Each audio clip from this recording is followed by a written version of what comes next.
Effect ന്യൂസിലേക്ക് ഏവർക്കും സ്വാഗതം.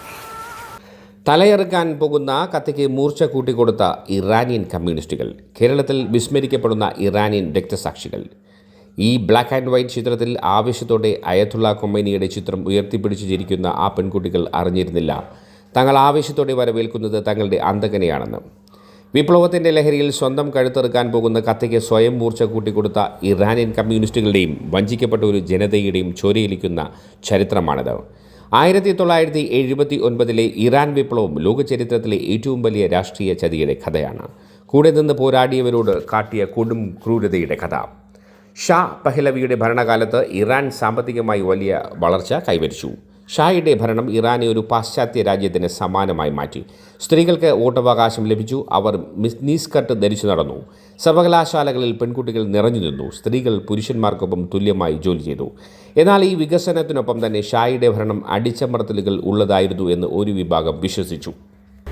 സമ്പത്ത് ഒരു ചെറിയ വിഭാഗത്തിൽ മാത്രം ഒതുങ്ങുന്നു എന്ന ആക്ഷേപവും ഉയർന്നു വന്നു. ഇതൊക്കെയാണ് കമ്മ്യൂണിസ്റ്റുകളെയും ഇസ്ലാമിസ്റ്റുകളെയും വിദ്യാർത്ഥികളെയും അന്ന് ഷായ്ക്കെതിരെ ഒന്നിക്കാൻ പ്രേരിപ്പിച്ചത്. അങ്ങനെ ഷായുടെ ഏകാധിപത്യം ഇല്ലാതാക്കാൻ ഇറാനിലെ കമ്മ്യൂണിസ്റ്റുകാരും വിദ്യാർത്ഥികളും കൈകോർത്തത് ഖൊമൈനി എന്ന തന്ത്രശാലിയായ മത നേതാവിനോടായിരുന്നു. പാരീസിലെ സുഖസൗകര്യങ്ങളിലിരുന്ന് ഖൊമൈനി അവർക്ക് നൽകിയ വാഗ്ദാനങ്ങൾ അത്രമേൽ മോഹിപ്പിക്കുന്നതായിരുന്നു. മതനേതാക്കൾ അധികാരം കൈയാളില്ല, ജനാധിപത്യം വരും, എല്ലാവർക്കും അഭിപ്രായ സ്വാതന്ത്ര്യമുണ്ടാകും എന്നൊക്കെയായിരുന്നു ആ പ്രഖ്യാപനങ്ങൾ. ഇത് വിശ്വസിച്ച് ഷായെ അട്ടിമറിക്കാൻ അന്ന് കമ്മ്യൂണിസ്റ്റുകാർ ഖൊമൈനിക്ക് ചവിട്ടുപടികളായി മാറി. കമ്മ്യൂണിസ്റ്റുകാരും ലിബറൽ ചിന്താഗതിക്കാരും കരുതിയത് ഷായെ പുറത്താക്കാൻ ഖൊമൈനി ഒരു നിമിത്തമാകുമെന്നും അതിനുശേഷം തങ്ങൾക്ക് അധികാരം പങ്കിടാമെന്നുമാണ്. പാവപ്പെട്ടവർക്ക് സൗജന്യ വൈദ്യുതിയും വെള്ളവും അദ്ദേഹം വാഗ്ദാനം ചെയ്തു. എന്നാൽ അധികാരം ഉറപ്പിച്ച നിമിഷം ഖൊമൈനി തൻ്റെ പൈശാചിക മുഖം പുറത്തെടുത്തു. വിപ്ലവം വിജയിച്ച മാസങ്ങൾക്കുള്ളിൽ തന്നെ ഖൊമൈനിയുടെ വിപ്ലവ ഗാർഡുകൾ തെരുവുകൾ കൈയടക്കി. ആദ്യം അവർ വേട്ടയാടിയത് വിപ്ലവത്തിന് കൂടെ നിന്ന കമ്മ്യൂണിസ്റ്റുകാരെയും ലിബറലുകളെയും ആയിരുന്നു. മതനിന്ന് ആരോപിച്ച് 10,000-കണക്കിന് കമ്മ്യൂണിസ്റ്റ് പ്രവർത്തകരെ ജയിലിലടച്ചു. വിപ്ലവത്തിന് തോളോട് തോൾ ചേർന്ന് പോരാടിയ സഖാക്കളെ ഖൊമൈനിയുടെ വിപ്ലവ കോടതികൾ വിചാരണ പോലുമില്ലാതെ വെടിവെച്ചു കൊന്നു. വിപ്ലവത്തിൻ്റെ ചാലകശക്തിയായിരുന്ന ഇടതുപക്ഷ പ്രസ്ഥാനങ്ങളെ ഖൊമൈനി പൂർണ്ണമായും തുടച്ചു നീക്കി. സ്ത്രീകൾക്കു നേരെ നടന്നത് വിവരണാതീതമായ ക്രൂരതകളായിരുന്നു. 9 വയസ്സായ പെൺകുട്ടിയെ വിവാഹം കഴിക്കാനുള്ള അനുമതി നൽകിക്കൊണ്ട് വിവാഹപ്രായം കുറച്ചു. ജോലിസ്ഥലങ്ങളിൽ നിന്നും പൊതുവിടങ്ങളിൽ നിന്നും സ്ത്രീകൾ ആട്ടിയോടിക്കപ്പെട്ടു. വിപ്ലവം കഴിഞ്ഞ് 2 ആഴ്ചയ്ക്കുള്ളിൽ തന്നെ സ്ത്രീകൾക്ക് മേൽ ഹിജാബ് അടിച്ചേൽപ്പിച്ചു. ഇതിനെതിരെ തെരുവിലിറങ്ങിയ പെൺകുട്ടികളെ സൈന്യം മൃഗീയമായി വേട്ടയാടി. വിപ്ലവ വിരുദ്ധരെന്ന് മുദ്രകുത്തപ്പെട്ട പെൺകുട്ടികളെ വധശിക്ഷയ്ക്ക് വിധിക്കുകയും അവരെ തൂക്കിലേറ്റുന്നതിനു മുമ്പ് ജയിൽ അധികൃതർ നിർബന്ധപൂർവ്വം ബലാത്സംഗം ചെയ്യണമെന്ന പൈശാചികമായ ഫത്വ ഖൊമൈനി പുറപ്പെടുവിച്ചു. കന്യകകളായി മരിച്ചാൽ അവർ സ്വർഗത്തിൽ പോകുമെന്നും ഭരണകൂടത്തിൻ്റെ ശത്രുക്കൾ സ്വർഗത്തിൽ പോകാൻ പാടില്ലെന്നുമുള്ള വിചിത്രമായ യുക്തിയായിരുന്നു ഇതിനു പിന്നിൽ.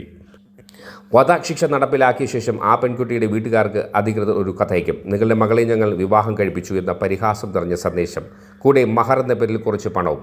സ്വന്തം മകളെ ഭരണകൂടം ബലാത്സംഗം ചെയ്തു കൊന്നു എന്നറിഞ്ഞിട്ടും ഒന്ന് പ്രതികരിക്കാൻ പോലും കഴിയാത്ത മാതാപിതാക്കളുടെ വേദന വാക്കുകൾക്ക് അപ്പുറമായിരുന്നു. 1988 ആ കറുത്ത വേനൽക്കാലത്ത് ഖൊമൈനിയുടെ ഒരൊറ്റ ഉത്തരവ് വഴി 5000-ലധികം കമ്മ്യൂണിസ്റ്റുകാരായ രാഷ്ട്രീയ തടവുകാരെയാണ് വെറും 5 മാസത്തിനുള്ളിൽ തൂക്കിലേറ്റിയത്. ഡെത്ത് കമ്മിറ്റി എന്ന് വിളിക്കപ്പെട്ട കൊലയാളി സംഘം ജയിലുകളിൽ കയറിയിറങ്ങി വിപ്ലവ വിരുദ്ധരെ കൂട്ടക്കൊല ചെയ്തു. അവരുടെ മൃതദേഹങ്ങൾ ട്രക്കുകളിൽ കയറ്റി അജ്ഞാത കുഴികളിൽ തള്ളി. കൊല്ലപ്പെട്ടവരുടെ കുടുംബങ്ങൾക്ക് മൃതദേഹം കൊടുത്തില്ലെന്ന് മാത്രമല്ല, അവർക്കായി കരയാനോ പ്രാർത്ഥിക്കാനോ പോലും അനുവാദമുണ്ടായിരുന്നില്ല.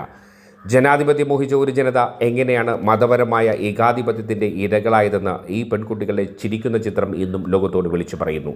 ഷായെ മാറ്റിയാൽ സ്വർഗം കിട്ടുമെന്ന് കരുതിയവർക്ക് കിട്ടിയത് നരകതുല്യമായ ജീവിതമായിരുന്നു. ആധുനിക ഇറാൻ എന്ന സ്വപ്നം ഖൊമൈനി എന്ന മതഭ്രാന്തൻ്റെ കാലത്തിനിടയിൽ ചതഞ്ഞ് അരഞ്ഞുപോയി. ഇന്നും ഇറാനിലെ ഓരോ പെൺകുട്ടിയും ഹിജാബിനെതിരെയും ഭരണകൂടത്തിനെതിരെയും പോരാടുമ്പോൾ അവർ യഥാർത്ഥത്തിൽ പൊരുത്തുന്നത് പതിറ്റാണ്ടുകൾക്ക് മുമ്പ് തങ്ങളുടെ മുൻഗാമികൾക്ക് പറ്റിയ ആ വലിയ അബദ്ധം തിരുത്താനാണ്. ആ ഫോട്ടോ വെറുമൊരു ഓർമ്മയില്ല, അത് ലോകത്തിനുള്ള വലിയൊരു താക്കീതാണ്. മതമൗലികവാദം ജനാധിപത്യത്തിൻ്റെ മുഖംമൂടി അണിഞ്ഞെത്തിയാൽ വിശ്വസിക്കരുത്. കാരണം അവർ ആദ്യം കൊല്ലുന്നത് നിങ്ങളെയായിരിക്കും. ഇത്രയേറെ ക്രൂരതകൾ സ്വന്തം സഖാക്കൾക്കും സ്ത്രീകൾക്കും നേരെ അഴിച്ചുവിട്ട അതേ ഖൊമൈനിയെയും അദ്ദേഹത്തിൻ്റെ പിൻഗാമികളെയും ഇങ്ങ് കേരളത്തിലെ ചില കമ്മ്യൂണിസ്റ്റ് നേതാക്കൾ വെള്ളപൂശുന്നു എന്നത് ലജ്ജാകരമാണ്. അമേരിക്കൻ വിരുദ്ധത എന്ന ഒറ്റ ലെവലിൽ ഇവിടുത്തെ കമ്മ്യൂണിസ്റ്റുകൾ ഈ മത ഏകാധിപത്യത്തെ പിന്തുണയ്ക്കുമ്പോൾ അവർ യഥാർത്ഥത്തിൽ ഇറാനിൽ ക്രൂരമായി കൊല്ലപ്പെട്ട ആയിരക്കണക്കിന് സഖാക്കളുടെയും സ്ത്രീകളുടെയും ഓർമ്മകളെ അവഹേളിക്കുകയുമാണ് ചെയ്യുന്നത്. സ്വന്തം പ്രത്യയശാസ്ത്രത്തെയും സഹപ്രവർത്തകരെയും ഉന്മൂലനം ചെയ്ത ഒരു ഭരണകൂടത്തെ പിന്തുണയ്ക്കുന്നതിലും വലിയ എന്ത് വഞ്ചനയാണ് ഒരു കമ്മ്യൂണിസ്റ്റുകാരന് ചെയ്യാൻ കഴിയുക?